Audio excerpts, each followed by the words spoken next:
सभी साथियों को जय भारत जय संविधान। साथियों, अभी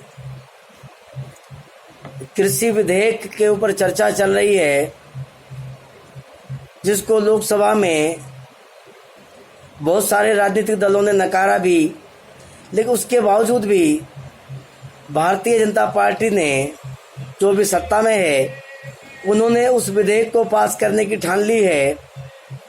हम उस पर थोड़ी सी चर्चा करेंगे। साथियों, अभी पंजाब में इन्हीं की सरकार में रही मंत्री, उन्होंने इस्तीफा दिया है। बाकी और लोग भी इस्तीफा देंगे, शायद ऐसा लग रहा है, और नहीं देंगे तो उनको देना चाहिए, क्योंकि जब हमारा कोई समूह जो सरकार बनाता है, जो लोक सेवक प्रधान लोक सेवक चुनते हैं, अगर प्रधान लोक सेवक गलत काम करने लग जाए तो बाकी जो लोक सेवक हैं उन्हें जनता के प्रति ईमानदार रहना चाहिए, क्योंकि वो जिस क्षेत्र से चुन के आते हैं, जो लोग उन्हें चुनकर भेजते हैं, उनके प्रति उनका दायित्व कर्तव्य जो बनता है उसको निभाना चाहिए, उनको जवाबदेही रखनी चाहिए। हम आवाम संघ के लोग करीब 15 साल से सरकार को निरंतर लिखित में ज्ञापन देते आ रहे हैं। उस ज्ञापन में हम कृषि को भी जोड़ते हैं। कृषि में हम लोग सरकार को सुझाव देते हैं।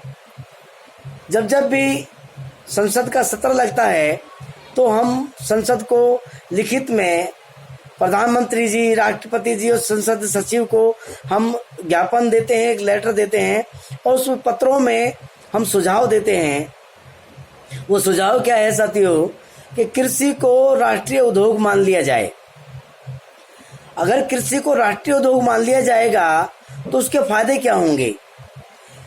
बिजली, पानी और बीज, ये तीनों चीज सरकार किसान को दे और मुफ्त में दे। क्यों मुफ्त में दे? क्योंकि किसान भारत का अन्नदाता है, पूरी दुनिया का अन्नदाता है।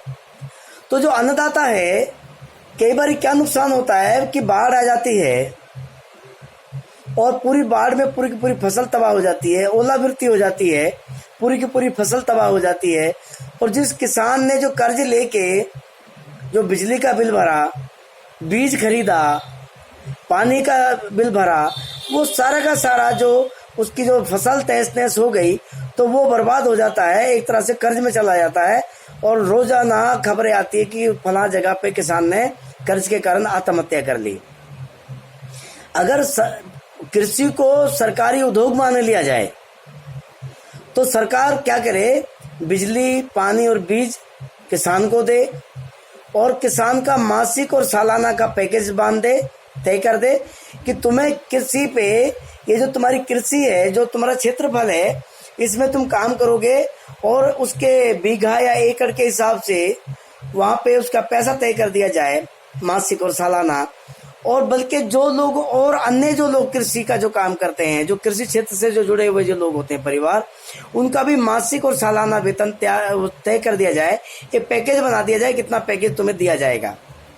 उसके बदले में क्या किया जाए?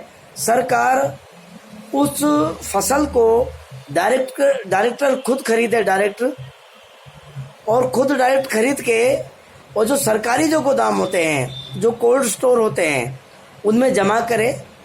और अगर कोल्ड स्टोर नहीं है तो और ज़्यादा कोल्ड स्टोर बनाए जाए और उसमें जमा करे। और फिर उसके द्वारा जो राशन वितरण की जो दुकानें होती हैं क्षेत्र में, कॉलोनियों में, उन दुकानों की संख्या बढ़ा दी जाए।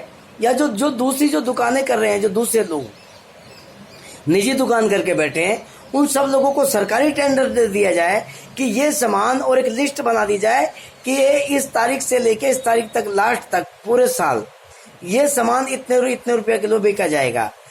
कभी मान लिया जाए आलू 5 रुपये किलो बिकता है तो कभी आलू 40 रुपये किलो हो जाता है, कभी भिंडी 2 रुपये किलो बिकती है तो कभी भिंडी 60 रुपये 80 रुपये किलो हो जाती है, कभी तोरी 20 रुपये किलो होती है, कभी 2 रुपये किलो होती है तो कभी 80 रुपये किलो हो जाती है।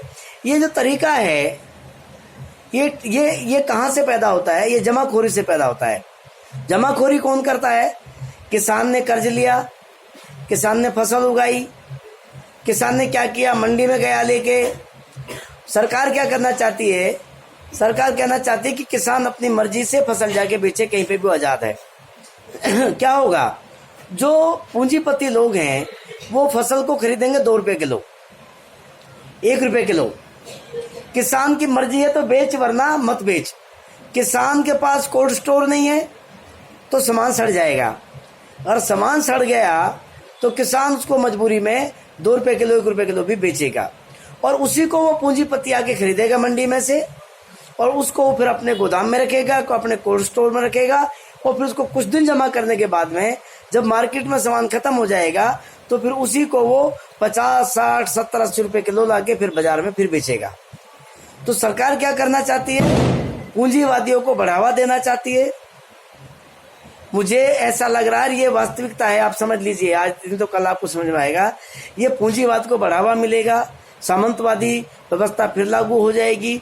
ये सरकार जितने भी कार्यक्रम चला रही है, मुझे ऐसा लगता है कि पूरा का पूरा सामंतवादियों के लिए काम कर रही है, पूंजीवादियों के लिए काम कर रही है, मुझे ऐसा लग रहा है। जिसको दूसरी भाषा में धन्ना सेठ बोलते हैं, जो धन्ना सेठ लोग हैं उनके लिए काम कर रही है।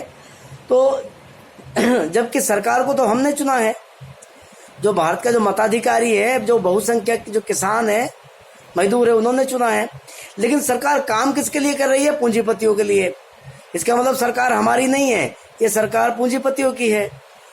तो साथियों होगा क्या, सरकार उसको अगर जब तक सरकारी उद्योग नहीं मानती है, जब तक किसानों के साथ में छलावा है, ये धोखा है।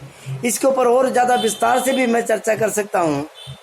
मैं आपके सामने फेसबुक पे लाइव रहने की कोशिश करूँगा, और वहाँ पे मैं 1-1.5 घंटा में ये बात कह पाऊँगा, क्योंकि पूरी तरह से ये थोड़ी देर के कम समय में ये बात बताई नहीं जा सकती है। तो चर्चा कर रहे थे कि जो पूंजीवाद उसको सरकार बढ़ावा देना चाहती है, वो कहना चाहती है कि सरकार के फायदे में है, सरकार अपने तरीके से अपने मनमाने रेट पे अपने उससे अब कहीं पे भी जाके आज़ाद है, वो जाके अपना सामान बेच सकती है। वो किसान अपना सामान कहीं पे भी जाके बेच सकता है।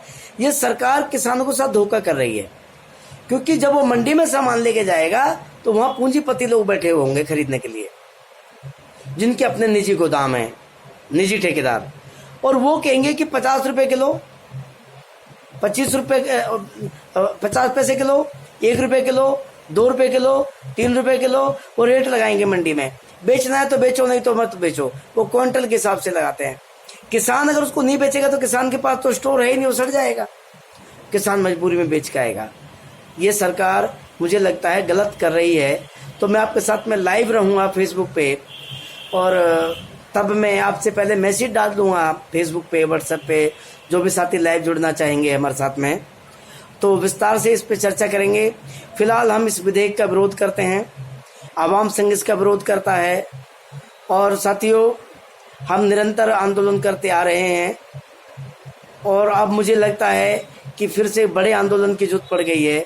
बड़ा आंदोलन करना पड़ेगा देश में, क्योंकि अब तो देश के जो हालात हो गए हैं, चारों तरफ तबाही मच गई है, तराई तराई मच रही है, लोगों के पास रोजगार नहीं है, कोरोना महामारी की चपेट में लोग घरों में कैद हैं, और ऊपर से खाने पीने की रोजाना की वस्तुएं इतनी महंगी हो गई हैं कि एक आम आदमी की पहुंच से बहुत दूर हो गई हैं। आदमी अब हर तरह से जीरो हो गया है। अभी इसकी वजह से क्राइम बढ़ने लगा है, क्राइम और बढ़ेगा, लूटपाट, हत्याएं, डकैतियां बढ़ेंगी, और ये बहुत बुरी महामारी फैलने वाली है। इसके ऊपर हम विस्तार से आपके साथ में चर्चा करेंगे। तब तक के लिए जय भारत, जय संविधान।